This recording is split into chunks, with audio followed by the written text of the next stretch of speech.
আসসালামু আলাইকুম, সকলে ভালো আছেন।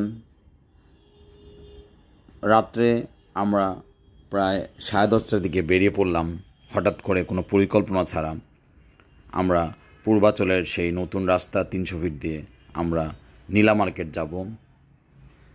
নীলা মার্কেট পৌঁছে কত রকম বাচ্চাদের বড়দের মেলার মতো আয়োজন হয়েছে।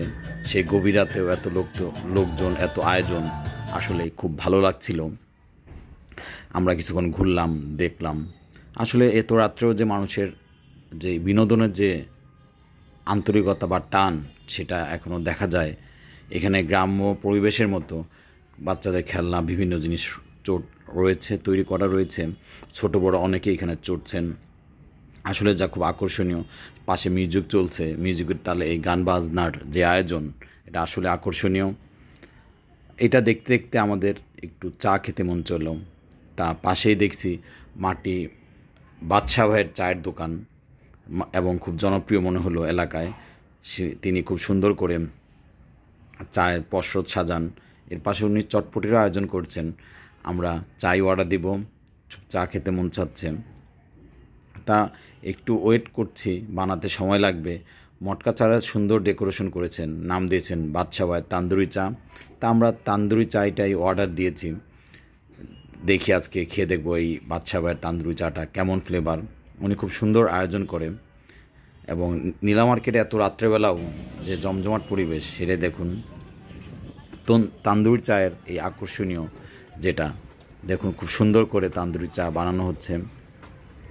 অনেক জাল দেওয়া হয়, অনেক আইটেম দিতেছে দেখলাম, সেটা দেখছি। ওরা আপনাদের তাই তুলে ধরার চেষ্টা করছি। উনি হাজব্যান্ড ওয়াইফ দুইজনে মিলে এই ব্যবসাটা চালায়। দুধ দিয়ে আমরা 3 জন গিয়েছিলাম। আমরা 3টা তান্দুরি চার অর্ডার দিয়েছি, যেটা আপনাদের দেখাবো। তান্দুরি চাটা আসলে খুব মজাদার, আকর্ষণীয়।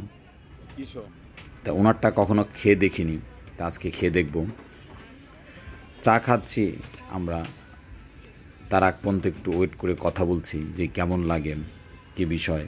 রাত্রে হঠাৎ করে মনে হলো, তাই আমরা চলে আসছি এখানে, আসলে কোনো পরিকল্পনা ছাড়াই। সোহেল, রুবেল, আমি।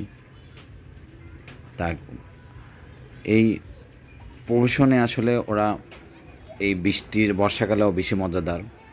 এটা ডেকোরেশনটা খুব সুন্দর হয়। তা আমাদের হাতে যখন ডেকোরেশনটা দিল, আসলে খুব আকর্ষণীয়, খুব ভালো লাগলো। না দেখলে বুঝতে পারবেন না, ডেকোরেশনটা খুব সুন্দর করে সাজিয়েছে, দেখতে একটা মজাদার মতো লাগে। চাটা খেয়ে আমরা রাত গভীর হয়ে গেছে, প্রায় 1-1.5টা মতো বেজে গেল। আমরা ফিরত হচ্ছি, ফিরে যাব। তা আমাদের গাড়ি সেই পূর্বাচলের 300 ফিটের ভিতর দিয়ে যাচ্ছে। অন্ধকারাচ্ছন্ন সেই রাস্তাটা আসলে খুব ভালো লাগে, আকর্ষণীয় লাগে। নিরিবিলি, কোনো গ্যাঞ্জাম নেই, কোনো জ্যাম নেই। আমাদের গাড়ি এগিয়ে চলছে আমাদের বাসার দিকে। আর ছোটো আকারে গান বাজাচ্ছি, গান চলছে আমরা। তা আমাদের জন্য দোয়া রাখবেন। আমরা সুযোগ পেলেই মাঝে মাঝে বেরিয়ে পড়ি রাতে, কোনো পরিকল্পনা ছাড়া। চেষ্টা করবেন আমাদের পাশে থাকার জন্য। আমাদের একটু লাইক দিবেন, শেয়ার দিবেন।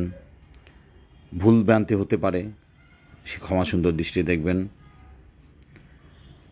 আবার দেখা হবে পরবর্তী কোনো ভিডিওতে। সেই পর্যন্ত ভালো থাকুন, সুস্থ থাকুন, নিরাপদে থাকুন।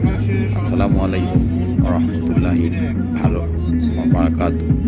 ভালো লাগলে লাইক দিবেন, শেয়ার দিবেন। আবার রিকোয়েস্ট, ধন্যবাদ সকলকে।